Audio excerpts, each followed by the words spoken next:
Doğrudan da məşhur dramaturq, dövlət xadimi olan müəllif bugün onun bir əsərinin bu universitetdə tamaşaya qoyulması həqiqətən də çox böyük bir hadisədir.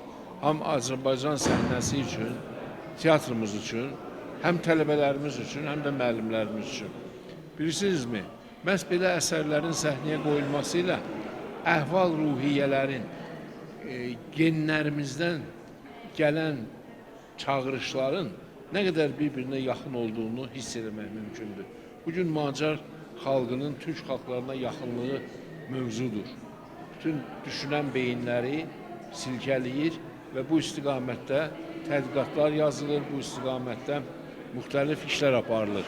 Və bu cür əsərlər, bax o birliyin sanki bir nümayişi kimi bugün həmən müəllifin də bura gəlməsi, böyük bir universitet heyəti ilə gəlməsi Macarıstanla Azərbaycan arasında olan əlaqələrin son dərəcə yüksək səviyyədə olması ilə işarələnə bilər.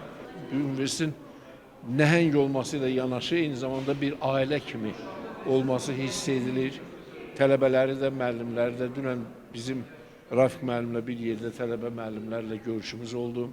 Çox ciddi və profesional söhbət aparıldı və biz ancaq sevindik ki, Naxçıvan auditoriyası, Naxçıvanlı həmkarlarımız dünyada gedən ictimai-siyasi proseslərə, elmi proyektlərə olan münasibəti bizi ancaq sevindirdi.